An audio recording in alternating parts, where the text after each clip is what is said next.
ಎಲ್ಲರಿಗೂ ಶುಭ ಮುಂಜಾನೆ ಮಕ್ಕಳೇ. ಭಾರತ ದೇಶದಲ್ಲಿ ಅನೇಕ ನದಿಗಳು ಹರಿಯುತ್ತವೆ. ಅವುಗಳಲ್ಲಿ ಗಂಗಾ, ಸಿಂಧು, ಬ್ರಹ್ಮಪುತ್ರ, ಯಮುನಾ, ಸರಯು ಮುಂತಾದವುಗಳು ಉತ್ತರ ಭಾರತದಲ್ಲಿ ಹರಿತಕ್ಕಂತಹ ನದಿಗಳು. ಗಂಗಾ ನದಿಯನ್ನು ಭಾರತದ ಜೀವನದಿ ಎಂದು ಕರೆಯುತ್ತಾರೆ. ಆದರೆ ಕೃಷ್ಣ, ಕಾವೇರಿ, ತುಂಗಭದ್ರಾ, ಘಟಪ್ರಭಾ, ಮಲಪ್ರಭಾ ಮುಂತಾದ ನದಿಗಳು ದಕ್ಷಿಣ ಭಾರತದಲ್ಲಿ ಹರಿತಕ್ಕಂತಹ ನದಿಗಳು. ಕೆಲವು ಪೂರ್ವದ ಕಡೆ ಹರಿದು ಬಂಗಾಳ ಕೊಲ್ಲಿ ಸೇರುತ್ತವೆ. ಇನ್ನು ಕೆಲವು ಪಶ್ಚಿಮದ ಕಡೆಗೆ ಹರಿದು ಅರೇಬಿ ಸಮುದ್ರ ಸೇರುತ್ತವೆ. ಅಂತಹ ನದಿಗಳಲ್ಲಿ ಕಾವೇರಿ ನದಿಯೂ ಸಹ ಒಂದು. ಇದನ್ನು ದಕ್ಷಿಣ ಭಾರತದ ಜೀವನದಿ ಎಂದು ಕರೆಯುತ್ತಾರೆ. ಈ ಪಾಠದಲ್ಲಿ ಮಕ್ಕಳೇ, ನಾವು ಈ ದಿವಸ ಕಾವೇರಿ ನದಿಯ ಬಗ್ಗೆ ತಿಳಿದುಕೊಳ್ಳೋಣ. ಕನ್ನಡ ನಾಡಿನ ಜೀವನದಿ ಕಾವೇರಿ. ಮಕ್ಕಳೇ, ನಮ್ಮ ಕಾವೇರಿ ನದಿಯನ್ನ ಕನ್ನಡ ನಾಡಿನ ಜೀವನದಿ ಅಂತ ಹೇಳಿ ಕರಿತೀವಿ.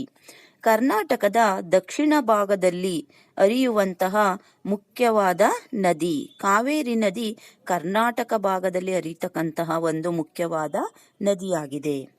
ಇದು ಕೊಡಗು ಜಿಲ್ಲೆಯ ಬ್ರಹ್ಮಗಿರಿ ಬೆಟ್ಟ ಸಾಲಿನ ತಲಕಾವೇರಿಯಲ್ಲಿ ಹುಟ್ಟುತ್ತದೆ. ಮಕ್ಕಳೇ, ಈ ಕಾವೇರಿ ನದಿ ಎಲ್ಲಿ ಹುಟ್ಟುತ್ತದೆ? ಬ್ರಹ್ಮಗಿರಿ ಬೆಟ್ಟ ಸಾಲಿನ ತಲಕಾವೇರಿಯಲ್ಲಿ ಹುಟ್ಟುತ್ತದೆ. ಅಲ್ಲಿಂದ ಸ್ವಲ್ಪ ದೂರ ನೆಲದೊಳಗೆ ಹರಿಯುತ್ತದೆ. ನೋಡಿ ಮಕ್ಕಳೇ, ಈ ಕಾವೇರಿ ನದಿ ಬ್ರಹ್ಮಗಿರಿ ಬೆಟ್ಟ ಸಾಲಿನಲ್ಲಿ ಹುಟ್ಟಿ ಸ್ವಲ್ಪ ದೂರ ಮೇಲೆ ನೆಲದ ಮೇಲ್ಭಾಗದಲ್ಲಿ ಹರಿದು ಒಂದು ಸ್ವಲ್ಪ ದೂರ ನೆಲದ ಒಳಗೆ ಹರಿಯುತ್ತದೆ. ಅನಂತರ ಭಾಗಮಂಡಲದಲ್ಲಿ ಕಾವೇರಿ ನದಿಗೆ ಕನಿಕೆ ಮತ್ತು ಜ್ಯೋತಿ ಎಂಬ ಎರಡು ನದಿಗಳು ಸೇರುತ್ತವೆ. ಯಾವ್ಯಾವ ನದಿಗಳು ಸೇರ್ತವೆ? ಕನಿಕೆ ಮತ್ತು ಜ್ಯೋತಿ ಎಂಬ ಎರಡು ಸಣ್ಣ ನದಿಗಳು ಕಾವೇರಿ ನದಿ ಹರಿತಕ್ಕಂತಹ ಜಾಗಕ್ಕೆ ಸೇರ್ತವೆ.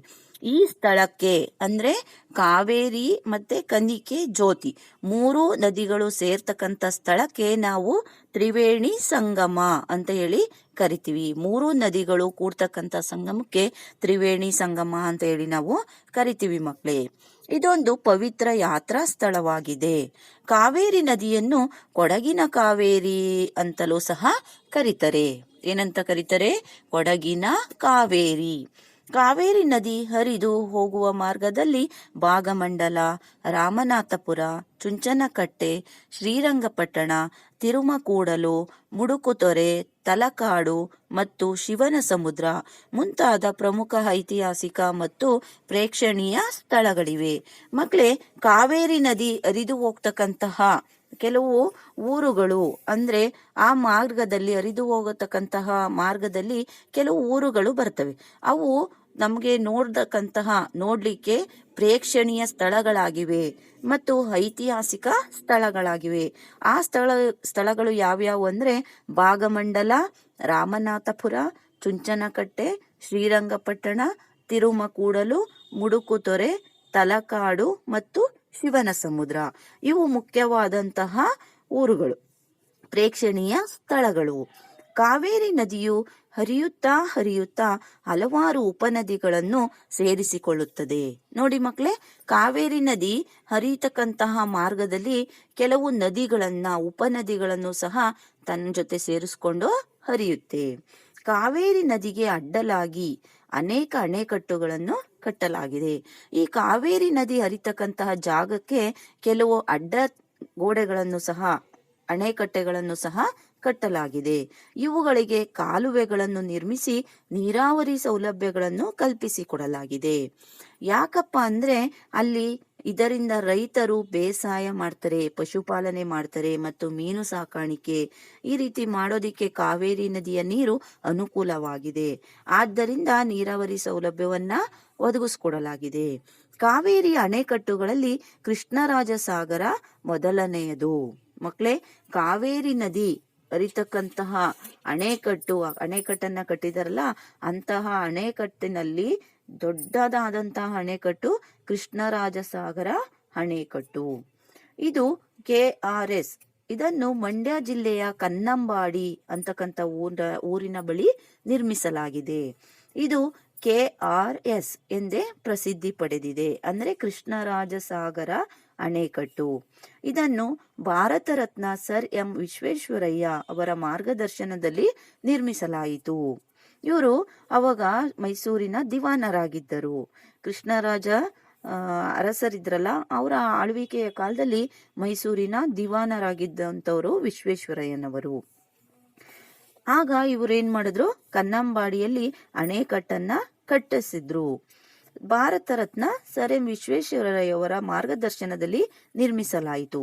ಇದರ ನಿರ್ಮಾಣಕ್ಕೆ ಕಾರಣಕರ್ತರಾದ ನಾಲ್ವಡಿ ಕೃಷ್ಣರಾಜ ಒಡೆಯರ್ ಅವರ ಹೆಸರನ್ನು ಇದಕ್ಕೆ ಇಡಲಾಗಿದೆ. ಗೊತ್ತಾಯ್ತಾ ಮಕ್ಕಳೇ? ಅವಾಗ ಆಳ್ವಿಕೆ ಮಾಡ್ತಿರ್ತಕ್ಕಂಥ ರಾಜ ನಾಲ್ವಡಿ ಕೃಷ್ಣರಾಜ ಒಡೆಯರ್. ಅದನ್ನೇ ಕೃಷ್ಣರಾಜ ಸಾಗರ ಅಣೆಕಟ್ಟು ಅಂತೇಳಿ ಹೆಸರನ್ನ ಇಡಲಾಗಿದೆ. ಈ ಅಣೆಕಟ್ಟು ಮೈಸೂರು ನಗರಕ್ಕೆ ಸಮೀಪದಲ್ಲಿದೆ. ಅಣೆಕಟ್ಟಿನ ಬಳಿ ಸುಂದರವಾದ ಬೃಂದಾವನವನ್ನು ನಿರ್ಮಿಸಲಾಗಿದೆ. ಆ ಅಣೆಕಟ್ಟಿನ ಬಳಿ ನೀರಾವರಿ ಜಾಸ್ತಿ ಇರುತ್ತಲ್ಲ, ನೀರು ಜಾಸ್ತಿ ಇರೋದ್ರಿಂದ ಅಲ್ಲಿ ಬೃಂದಾವನವನ್ನು ಸಹ ನಿರ್ಮಾಣ ಮಾಡಿದ್ದಾರೆ. ಆ ಬೃಂದಾವನದ ಸೊಬಗು ಕಣ್ಣುಗಳಿಗೆ ಹಬ್ಬವನ್ನು ಉಂಟು ಮಾಡುತ್ತದೆ ಮತ್ತು ಸಂಗೀತ ಕಾರಂಜಿ ಕಣ್ಮನ ಸೆಳೆಯುತ್ತದೆ. ದೀಪಾಲಂಕಾರ ಮನಮೋಹಕವಾಗಿದೆ.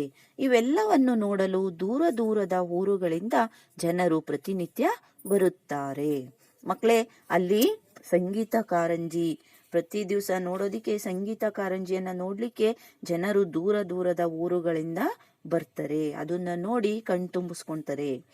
ಕಾವೇರಿ ನದಿಯು ಕೆಲವು ಕಡೆ ಎತ್ತರ ಪ್ರದೇಶದಿಂದ ಧುಮುಕುತ್ತದೆ. ಕೆಲವು ಕಡೆ ನೆಲದ ಮೇಲೆ ಹರಿಯುತ್ತೆ, ಕೆಲವು ಕಡೆ ನೆಲದ ಒಳಗೆ ಹರಿಯುತ್ತೆ, ಇನ್ನು ಕೆಲವು ಕಡೆ ಎತ್ತರದ ಪ್ರದೇಶದಿಂದ ಧುಮುಕುತ್ತೆ. ಇದರಿಂದ ಹಲವಾರು ಸುಂದರ ಜಲಪಾತಗಳು ನಿರ್ಮಾಣವಾಗಿವೆ. ಆ ಜಲಪಾತಗಳಲ್ಲಿ ಮುಖ್ಯವಾದವುಗಳಂದ್ರೆ ಚುಂಚನಕಟ್ಟೆ, ಗಗನಚುಕ್ಕಿ, ಭರಚುಕ್ಕಿ, ಹೊಗೆನಕಲ್. ಈ 4 ಜಲಪಾತಗಳು ಪ್ರಮುಖವಾದವುಗಳು. ಮಳೆಗಾಲದಲ್ಲಿ ತುಂಬಿ ರಭಸದಿಂದ ಧುಮ್ಮಿಕ್ಕುವ ಜಲಪಾತಗಳ ನೋಟ ರಮಣೀಯವಾಗಿರುತ್ತದೆ. ಮಕ್ಕಳೇ, ಆ ಮಳೆಗಾಲದಲ್ಲಿ ಆ ಜಲಪಾತಗಳು ಧುಮ್ಮಿಕ್ಕಿ ಹರಿತಕ್ಕಂತಹ ಒಂದು ದೃಶ್ಯವನ್ನ ನೋಡೋದಿಕ್ಕೆ ತುಂಬಾ ರಮಣೀಯವಾಗಿರುತ್ತದೆ. ನದಿಯ ನೀರನ್ನು ಶುದ್ಧೀಕರಿಸಿ ಮಹಾನಗರ ಪಟ್ಟಣಗಳಿಗೆ ಕುಡಿಯಲು ಸರಬರಾಜು ಮಾಡಲಾಗುತ್ತದೆ. ಆ ನೀರು ಹರಿತಕ್ಕಂಥ ನೀರನ್ನ ಒಂದ್ ಕಡೆ ಶುದ್ಧೀಕರಿಸ್ತಾರೆ. ಶುದ್ಧೀಕರಿಸ್ಬಿಟ್ಟು ಪಟ್ಟಣಗಳಿಗೆ ಏನ್ ಮಾಡ್ತಾರೆ, ನೀರನ್ನ ಕುಡಿಯೋದಿಕ್ಕೆ ಸರಬರಾಜು ಮಾಡ್ತಾರೆ. ಜೊತೆಗೆ ಕಾವೇರಿ ನದಿಯ ನೀರನ್ನು ವಿದ್ಯುತ್ ಉತ್ಪಾದನೆಗೂ ಸಹ ಬಳಸಲಾಗುತ್ತದೆ. ನಾವು ವಿದ್ಯುತ್ ಉತ್ಪಾದನೆಯನ್ನ ನೀರಿನಿಂದ ತಯಾರಿಸ್ತೀವಿ. ಇದಕ್ಕಾಗಿ ಕೃಷ್ಣರಾಜ ಸಾಗರ ಮತ್ತು ಶಿವನ ಸಮುದ್ರದಲ್ಲಿ ನೀರನ್ನು ನಿಯಂತ್ರಿಸಲಾಗುತ್ತದೆ. ಅಂದ್ರೆ ನಾವು ವಿದ್ಯುತ್ತನ್ನ ತಯಾರು ಮಾಡೋದಿಕ್ಕೆ ಏನ್ ಮಾಡ್ತೀವಿ, ನೀರನ್ನ ನಿಯಂತ್ರಣ ಮಾಡಬೇಕು, ಒಂದ್ ಕಡೆ ಶೇಖರಣೆ ಮಾಡಬೇಕು ವಿದ್ಯುತ್ ತಯಾರು ಮಾಡ್ಲಿಕ್ಕೆ. ಅಂತಹ ಸ್ಥಳಗಳು, ಈಗ ವಿದ್ಯುತ್ ತಯಾರು ಮಾಡ್ತಕ್ಕಂತ ಸ್ಥಳಗಳು ಅಂದ್ರೆ ಕೃಷ್ಣರಾಜ ಸಾಗರ ಮತ್ತು ಶಿವನ ಸಮುದ್ರ. ಅಲ್ಲಿ ನೀರನ್ನ ಏನ್ ಮಾಡ್ತಾರೆ, ನಿಯಂತ್ರಣ ಮಾಡಲಾಗುತ್ತದೆ. ಇಲ್ಲಿಂದ ಶಿವನ ಸಮುದ್ರದಲ್ಲಿರುವ ವಿದ್ಯುತ್ ಉತ್ಪಾದನಾ ಕೇಂದ್ರಕ್ಕೆ ವರ್ಷ ಪೂರ್ತಿ ನೀರನ್ನು ಒದಗಿಸಲಾಗುತ್ತದೆ. ಪ್ರತಿ ವರ್ಷ ನೀರನ್ನ ಶಿವನ ಸಮುದ್ರದಲ್ಲಿರುವ ವಿದ್ಯುತ್ ಉತ್ಪಾದನಾ ಕೇಂದ್ರಕ್ಕೆ ನೀರನ್ನ ಕಳಿಸ್ಕೊಡಲಾಗುತ್ತೆ. ಶಿವನ ಸಮುದ್ರವು ಏಷ್ಯಾ ಖಂಡದಲ್ಲಿಯೇ ಪ್ರಥಮ ವಿದ್ಯುತ್ ಉತ್ಪಾದನಾ ಕೇಂದ್ರ ಎಂಬ ಕೀರ್ತಿಗೆ ಪಾತ್ರವಾಗಿದೆ. ಗೊತ್ತಾಯ್ತಾ ಮಕ್ಕಳೇ? ಮೊದಲನೇ ವಿದ್ಯುತ್ ಉತ್ಪಾದನಾ ಕೇಂದ್ರ, ಪ್ರಥಮ ವಿದ್ಯುತ್ ಉತ್ಪಾದನಾ ಕೇಂದ್ರ ಯಾವುದು? ಶಿವನ ಸಮುದ್ರ. ಏಷ್ಯಾ ಖಂಡದಲ್ಲಿಯೇ ಅತ್ಯಂತ ಪ್ರಥಮ ವಿದ್ಯುತ್ ಉತ್ಪಾದನಾ ಕೇಂದ್ರವಾಗಿದೆ. ನಮ್ಮ ರಾಜ್ಯದಲ್ಲಿ ಕಾವೇರಿ ನದಿಯ ಉಪಯೋಗ ಅಪಾರ. ಅಲ್ಲದೆ ನೆರೆಯ ರಾಜ್ಯವಾದ ತಮಿಳುನಾಡಿನಲ್ಲಿ ಹರಿದು ಅಲ್ಲಿಯ ಜನರಿಗೂ ಉಪಕಾರ ಮಾಡುತ್ತದೆ. ಕಾವೇರಿ ನದಿ ಕರ್ನಾಟಕದಲ್ಲಿ ಹುಟ್ಟಿ ತಮಿಳುನಾಡಿನಲ್ಲಿ ಹರಿದು ಕೊನೆಗೆ ಬಂಗಾಳ ಕೊಲ್ಲಿ ಸೇರುತ್ತದೆ. ಮಕ್ಕಳೇ, ಕಾವೇರಿ ನದಿ ಎಲ್ಲಿ ಹುಟ್ಟುತ್ತದೆ? ಕರ್ನಾಟಕದಲ್ಲಿ, ನಮ್ಮ ಕರ್ನಾಟಕದಲ್ಲಿ ಹುಟ್ಟಿ ತಮಿಳುನಾಡಿನ ಮೂಲಕ ಹರಿದು ಕೊನೆಗೆ ಎಲ್ಲಿಗೆ ಸೇರುತ್ತೆ? ಬಂಗಾಳ ಕೊಲ್ಲಿಗೆ ಸೇರುತ್ತದೆ. ಕಾವೇರಿ ನದಿಯು ದೇಶದ ಸಂಪತ್ತಿನ ಅಭಿವೃದ್ಧಿಗೆ ನಿರಂತರವಾಗಿ ತನ್ನ ಕೊಡುಗೆ ನೀಡುತ್ತಾ ಬಂದಿದೆ.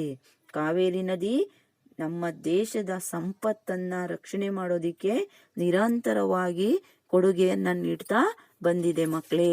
ಹಾಗೆ ಈ ಪಾಠಕ್ಕೆ ಸಂಬಂಧಪಟ್ಟಂತೆ ಕೆಲವು ಅರ್ಥಗಳನ್ನ ಕೊಟ್ಟಿದ್ದಾರೆ. ಜೀವನದಿ ಅಂದ್ರೆ ಮಕ್ಕಳೇ ಎಂದು ಭತ್ತದ ನದಿ. ರಮಣೀಯ, ರಮಣೀಯ ಅಂದ್ರೆ ಚೆಲುವಾದ, ಅಂದ್ರೆ ಆ ಜಲಪಾತಗಳು ಮಳೆಗಾಲದಲ್ಲಿ ತುಂಬಿ ಹರಿತಕ್ಕಂಥ ಜಲಪಾತಗಳನ್ನ ನೋಡೋದಿಕ್ಕೆ, ದೃಶ್ಯ ನೋಡೋದಿಕ್ಕೆ ತುಂಬಾ ರಮಣೀಯವಾಗಿರ್ತದೆ ಅಂತ ಹೇಳಿದ್ವಲ್ಲ, ಅದೇ ಶಬ್ದ ರಮಣೀಯ. ಪ್ರೇಕ್ಷಣೀಯ ಅಂದ್ರೆ ನೋಡಲು ಅರ್ಹವಾದ, ರಮ್ಯವಾದ. ನಾನು ಹೇಳ್ದೆ ಕಾವೇರಿ ನದಿ ಹರಿತಕ್ಕಂತ ಸ್ಥಳದಲ್ಲಿ ಕೆಲವು ಪ್ರೇಕ್ಷಣೀಯ ಸ್ಥಳಗಳು ಬರ್ತವೆ ಅಂತ, ಅದಕ್ಕೆ ನಾವು ಪ್ರೇಕ್ಷಣೀಯ ಸ್ಥಳಗಳು ಅಂತ ಹೇಳಿ ಹೇಳ್ತೀವಿ. ಶುದ್ಧೀಕರಿಸು, ಶುಚಿಗೊಳಿಸು ಅಂದ್ರೆ ನಾವು ನೀರನ್ನ ತಡೆ ಹಿಡಿದಿರ್ತೀವಲ್ಲ, ನಿಯಂತ್ರಣ ಮಾಡ್ತೀವಲ್ಲ, ಆ ನೀರನ್ನ ಶುದ್ಧೀಕರಿಸಿ ಏನ್ ಮಾಡ್ತೀವಿ, ಮಹಾನಗರ ಪಾಲಿಕೆಗಳಿಗೆ ಬಿಡ್ತೀವಿ. ಶುದ್ಧೀಕರಿಸೋದು. ಜಲಪಾತ, ನೀರು ಧುಮುಕುವ ಸ್ಥಳ ಅಂದ್ರೆ ಈಗ ನೀವು ಜೋಗ ಜಲಪಾತ ನೋಡಿರ್ತೀರಲ್ವಾ, ಎತ್ತರದ ಪ್ರದೇಶದಿಂದ ಧುಮುಕತಕ್ಕಂತಹ ಸ್ಥಳಕ್ಕೆ ನಾವು ಏನಂತ ಕರಿತೀವಿ, ಜಲಪಾತ. ನಿಯಂತ್ರಿಸು, ಹಿಡಿತ, ಹತೋಟಿ, ನೀರನ್ನ ಹಿಡಿತದಲ್ಲಿ ಇಟ್ಕೊಳ್ಳೋದು, ಹತೋಟಿ. ಅಣೆಕಟ್ಟು, ಹರಿಯುವ ನದಿಗೆ ನೀರಿಗೆ ಅಡ್ಡಲಾಗಿ ಕಟ್ಟಿದ ಕಟ್ಟೆ. ಈಗ ಕಾವೇರಿ ನದಿ ಹರಿತಾ ಇರುತ್ತಲ್ವಾ, ಆ ನೀರಿಗೆ ನಾವು ಅಡ್ಡಲಾಗಿ ಗೋಡೆಯನ್ನ ಕಟ್ಟಿ ನೀರನ್ನ ತಡೆ ಹಿಡಿತೀವಿ, ಅದಕ್ಕೆ ನಾವು ಅಣೆಕಟ್ಟು ಅಂತ ಹೇಳಿ ಕರಿತೀವಿ. ಉಪಕಾರ, ಸಹಾಯ, ನೆರವು. ನಾವು ಬೇರೆಯವ್ರಿಗೆ ಉಪಕಾರ ಮಾಡ್ತೀವಿ, ಸಹಾಯ ಮಾಡ್ತೀವಿ. ಹಾಗೆ ಕಾವೇರಿ ನದಿ ಜನರಿಗೆ ಉಪಕಾರ ಮಾಡಿದೆಯಲ್ವಾ, ಹಾಗೆ ನಾವು ಉಪಕಾರ ಅಂದ್ರೆ ಬೇರೆಯವರಿಗೆ ಸಹಾಯ ಮಾಡೋದು. ಕನ್ನಂಬಾಡಿಯಲ್ಲಿ ಅಣೆಕಟ್ಟನ್ನ ಏತಕ್ಕಾಗಿ ನಿರ್ಮಾಣ ಮಾಡಿದ್ರು, ಈ ಅಣೆಕಟ್ಟಿನಿಂದ ಜನರಿಗೆ ಯಾವ ರೀತಿ ಉಪಯೋಗ ಆಗಿದೆ ಅನ್ನೋದ್ರ ಬಗ್ಗೆ ನೀವು ಸಹ ಟಿಪ್ಪಣಿ ಬರೆದು ಕಳಿಸ್ಬೇಕು. ಧನ್ಯವಾದಗಳು ಮಕ್ಕಳೇ.